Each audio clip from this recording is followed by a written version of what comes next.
because what is called the peace process that began in 1967 is taking place on Mars, on the moon.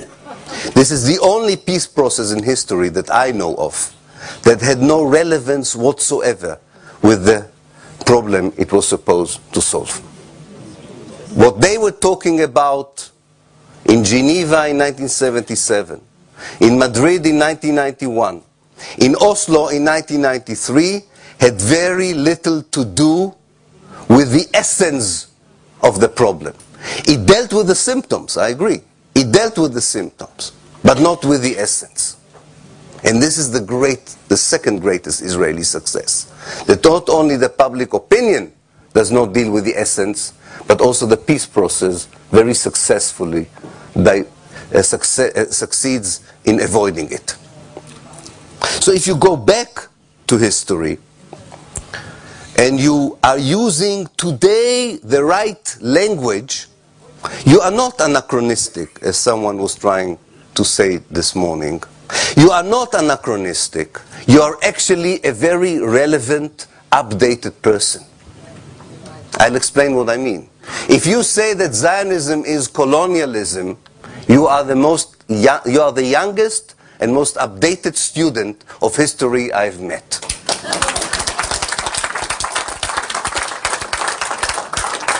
Anyone who will try to deter you by saying this is anachronism, this is not helpful, this is anti-Semitism, is anachronistic and lives on the moon or in Mars and can continue to talk about something which has nothing to do with what's going on the ground. Actually, if you know Hebrew, you know that the whole Hebrew language from 1882 until today, which was constructed to describe what the Zionist movement is doing in Palestine, uses again and again the word hityashvut, hitnachalut. And the only way of translating these words is to colonize. There's no other translation. So the Zionist movement in the late 19th century, when colonialism had a very good public relations, was very gladly using the word to colonize. But then they learned that colonialism was not so popular. So they translated it differently.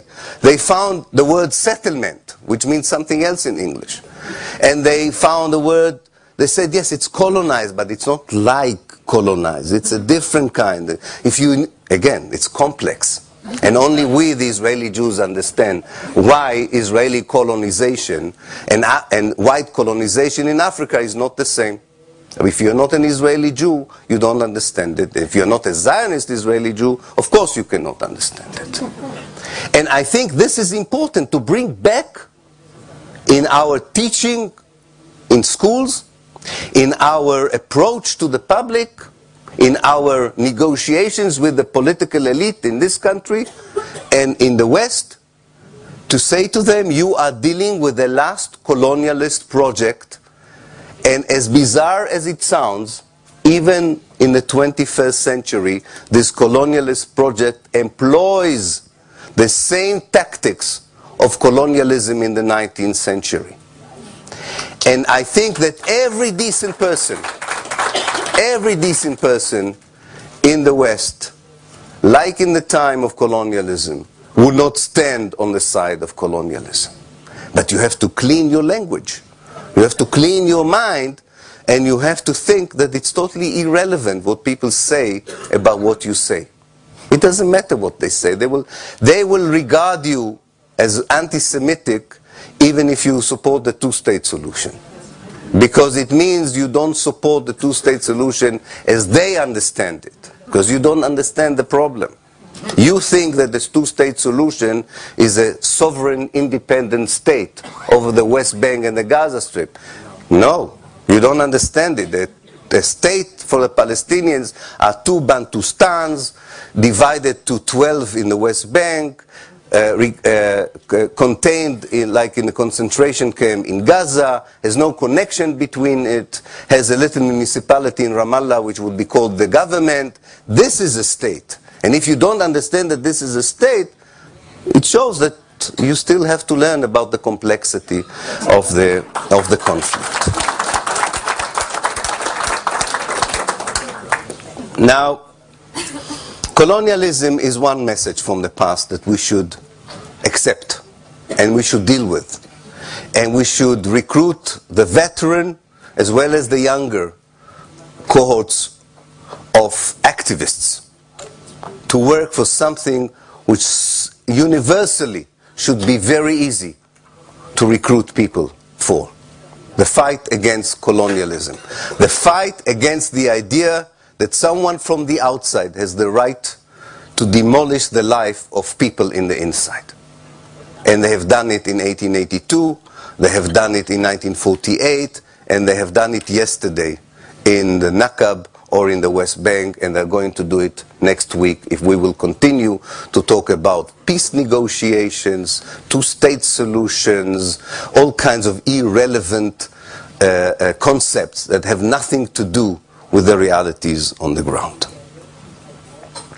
The second concept from the past, which I think we should insist on conveying to people, whether we try to protest against something that Israel is doing today, or whether we will commemorate in January what Israel had done in the Gaza Strip, or when we commemorate in May the crime that Israel committed in 1948.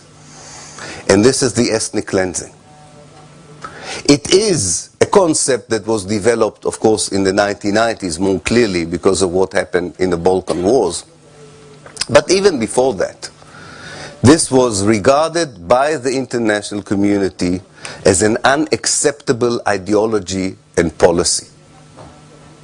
Only genocide is regarded by the international community as worse than ethnic cleansing. And quite often the two are interconnected, as we can see in other places and as we can see in Israel and Palestine. When you are allowed to pursue a policy of ethnic cleansing, don't be surprised if these perpetrators would one day move to genocide. Because in both cases you have to totally dehumanize the people you are expelling or massacring. Even if they are children, they have to be totally dehumanized. And anybody who lived in Israel long enough, as I did, knows that the main corruption of people through the military service is the total dehumanization of the Palestinians. That's why a soldier, when he sees a Palestinian baby, he doesn't see a baby. He sees a potential enemy. And the road from kicking out the baby from the house or killing the baby is not very long. And I think that the message of ethnic cleansing is the message of criminalizing not the policies of the State of Israel, but criminalizing the State of Israel. And we should do this. We should do this because only a fascist approach to life would say that in every historical condition, a state and the country is the same thing. No, it is not. Sometimes the state is the worst thing that can happen to a country. And the worst thing that happened to Palestine is the State of Israel. And if we want to make the country of Palestine a place where people could live as equals, in fact live in many ways better than in other parts of the Middle East, maybe even better in some parts of Europe, is to bring the country back at the expense of the state. And I know this is not easy, and this is not about questioning the right of a state to exist. We are individuals, we are activists, we don't have the power to challenge the right of states to exist. We cannot eliminate states. Israel has the power to eliminate states. We don't have the power to eliminate states. What we have is a moral power to say to people that the kind of state that you have founded and the kind of state that you are maintaining is destructive to the country in which you exist. It has led in 1948, the creation of that state, led to the expulsion of half of the native population of Palestine. Show me any other situation in history where the international community, under the slogan of peace, would come and say, in order to make this country a peaceful place, I have to kick out half of the people who live there. Only in Israel and Palestine we have this bizarre historical moment where the United Nations, embodying the international community's will, is telling the world that it allows Israel to kick out half of Palestine's population in the name of peace. And once you start like this, the history of Israel, it's very difficult to retract and to explain that actually you have to study history and go back to 1947 and 1948 and say the partition, or the idea of partition, is an immoral idea. It's not even a good realpolitik idea. But that, of course, you couldn't know in 1947. I can understand that in 1947-48, you would have said, let's see if we divide the country into two, it may work. Who would have known? But 60 years later, can you argue that dividing this baby, if you want, is different from the Solomon trial? It's not surprising. You all know about the Solomon trial, right? You know about the baby and the two mothers, and that the real mother doesn't want the baby to be cut into two. We know who is the real mother in the case of Israel and Palestine. We know who was willing all the time, supposedly, to petition it. So, I think that the whole idea of the ethnic cleansing is connected to the international support for it, not direct support for it. But the agreement and the consent of the United Nations, and later on the European community, and later on the United States, to say that this is the way peace can only be possible in Palestine. That the Israelis kicked out enough Palestinians and took over enough of Palestine to create the only democracy in the Middle East. They corrupted every commonsensical language that we had in the West in the late 1940s and the early 1950s with the Zionist project.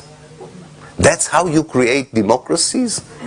By kicking out the indigenous population so that you can have a Jewish majority?